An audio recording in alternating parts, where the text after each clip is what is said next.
So have you ever thought about some of the worst cars in history? Some of the biggest flops in the auto industry? A lot of cars might come to mind. The Yugo, the Ford Pinto, the AMC Gremlin, the Chevy Vega. There's been a lot of flops when it comes to the auto industry all throughout history. But if you took all of the ones, if you try to compile a list, there's really no way to compile a list of the biggest flops or the biggest failures in the auto history, because you have different ways you compile that list based on financial loss or popular opinion, things like that. So you're going to come up with a different list every time. However, if you took, no matter how you compile your list of the biggest flops or the biggest failures in the automobile industry, all of them combined could not compare to the failure that's happening right now. Basically, we have been forced as Americans to move into this EV market. The dealers and the manufacturers were forced to carry and manufacture these vehicles in order to force us to buy them, going all the way back to the Cash for Clunkers by Barack Obama, getting a whole bunch of used vehicles off the market as a way to make it harder and raise prices on current vehicles that were on the market, so that someday we would be forced to move into this new market. I'm here to tell you today that the EV market is dead. It's dead. I've even started seeing memes on a lot of channels where they say, this is what I think of men who buy an EV vehicle. And it's a guy in a pink car wearing a pink tutu or some other pink outfit. They're already shaming these people for buying electric vehicles, and it's over. It's done. This whole movement has jumped the shark. Look up the reference if you don't know it. All you Happy Days fans out there. My point being is that this is done. It's over. Check out this article. Published today over at the Daily Signal, auto dealers call on Biden to hit brakes on unrealistic, unachievable electric vehicles mandates. The key word being mandates. Guys, you cannot mandate people buy a product. If it's not a good product, people aren't going to use it. No matter how you mandate it or how hard you mandate it or what, no matter what legislation is behind it, it doesn't matter. EVs are a poor product. There is not enough metal content on the entire planet of Earth, which is maybe why they want to go to Mars and all these other places we got to get the batteries to, power all these vehicles. There's not enough metal content on planet Earth to make all of these vehicles and all of the infrastructure that's going to be able to have to be built to support these vehicles. People hate the long wait times. They hate the repair costs. They hate the fact that many of these vehicles, you buy them and you're under all these weird contract obligations. You can't sell the vehicle. You can't work on them yourself. You can't add any accessories. And that's one of the things I have a 4Runner. And do you know how many accessories you can buy for a 4Runner? It's insane. There's a complete second market out there in corporate America just tailored to buy, to sell accessories for that vehicle. It's the same with Jeep. Do you know how many accessories you can buy for a Jeep? It's crazy. It's a completely different industry. Just accessories for Jeeps. The EV market is dead. People don't want these vehicles. Keep reading. A coalition of nearly 4,000 auto dealers on Tuesday sent a letter to President Joe Biden saying, please stop it. Please make the bad man stop. Explaining why his plans to force Americans into electric vehicles are unworkable. The bottom line, despite subsidies to car manufacturers to make the EVs and tax credits for drivers to buy these stupid cars, only 7% of new vehicle sales are electric vehicles, compared with Biden's goal of 60% in 2030 and 66% in 2032. The auto dealers wrote that the supply of unsold battery electric vehicles is surging as they are not selling nearly as fast as they are arriving at our dealerships, even with deep price cuts, manufacturer incentives, and generous government incentives. That means the government is basically paying you to buy the cars. They're so bad, no one wants to buy them, so we'll pay you to buy them, and people still aren't buying them. Now get this.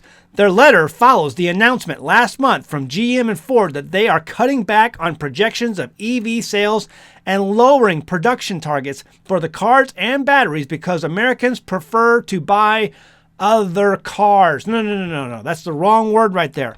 That should be called gas cars. Americans prefer to buy gas cars. We're done. It's done. Thank goodness it's done. But the problem is, are you going to convince these sycophants of the climate cult that it's done? Or are they going to continue to force these things down our throats? That remains to be seen. But this is done.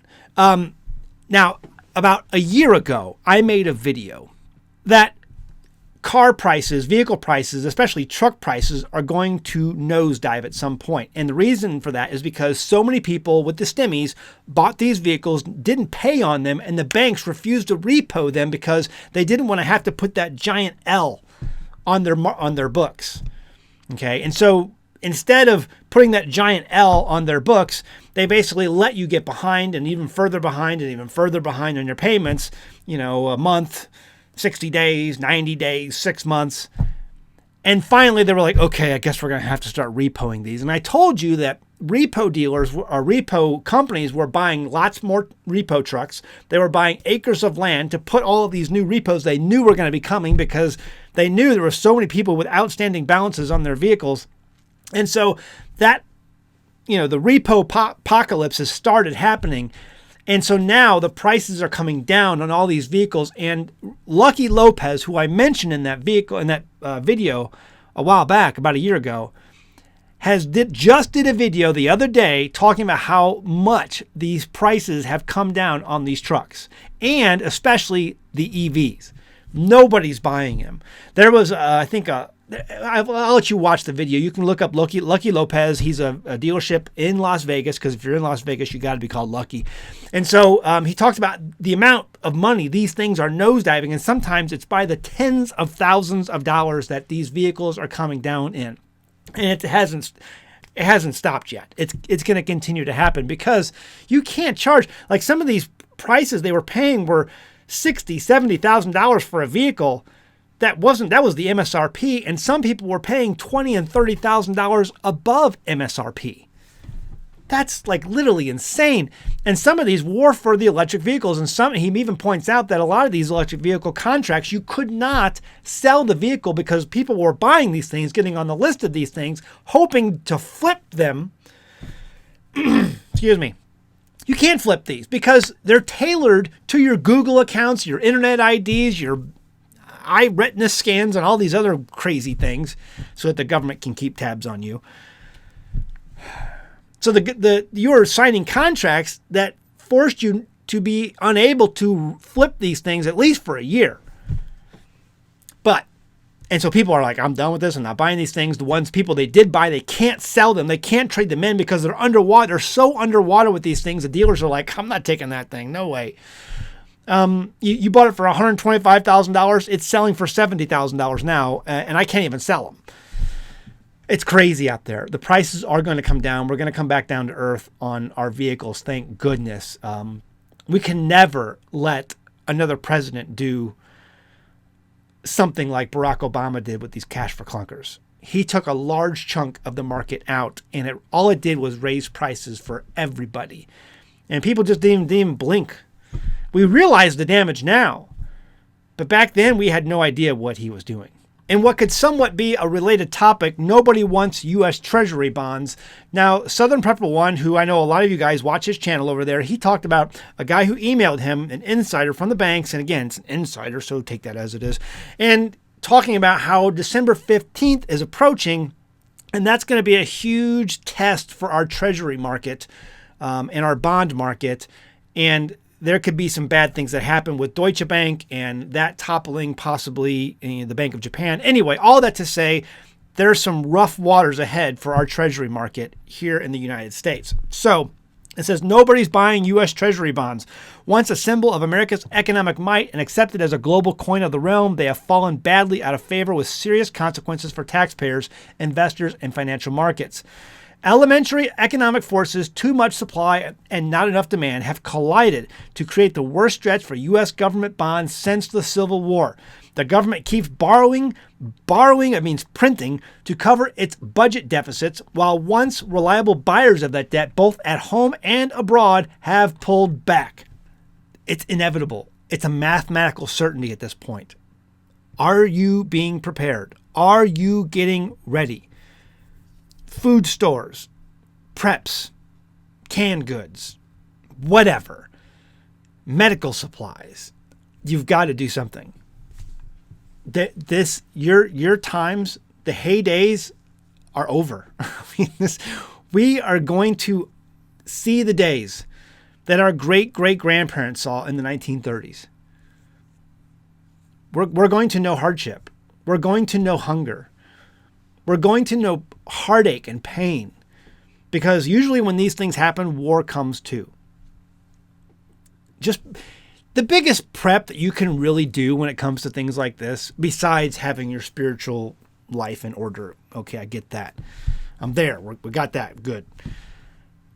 It's just to mentally prepare yourself for what's happening, what's coming. Because if you know already it's coming and what's happening, when it does, you're going to be like... Because see, the thing that can really get you off your game is when some sort of tragedy strikes and it takes you by surprise. And you're like, oh my gosh, what happened to my world? What happened to my life? What happened? But knowing it's coming and taking even some small steps to prepare, it's just a great mental exercise to strengthen the muscles that will get you ready for what is to come. We'll leave it at that. What do you think? Leave a comment below. Are our treasury markets in trouble? What are you guys doing to prep? Leave a comment below. Your comment below. First off, it's going to help the algorithm. Second thing it's going to do, it may help someone else who's trying to figure out what they're going to do. If they see what you're doing, they'll be like, oh, yeah, that's a good idea. I'll do that too. So leave a comment below and help out everybody out.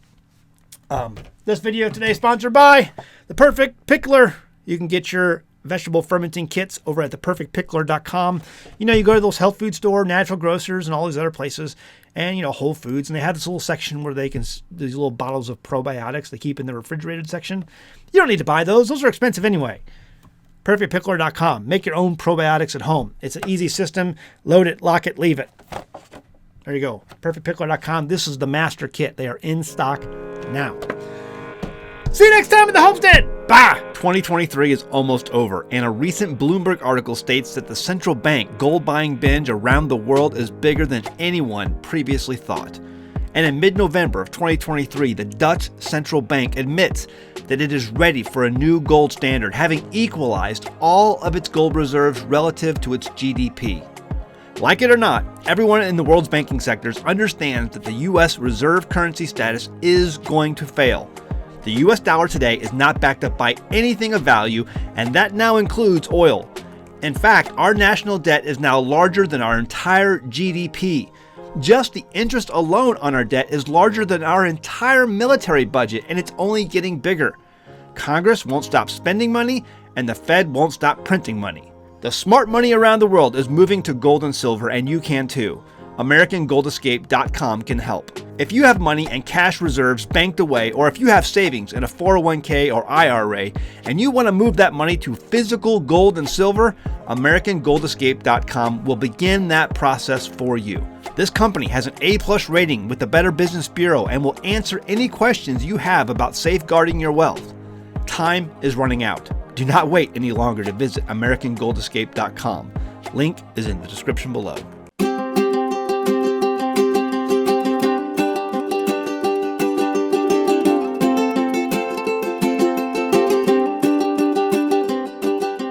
Hey guys, did you know you can become a patron of an American Homestead? They get access to private videos, and we send them gifts from the Homestead that we make here on the Homestead. And we also enter our patrons into special giveaways that are only available to them. And before you go, please check out these other great videos. Go ahead, click. I'll wait.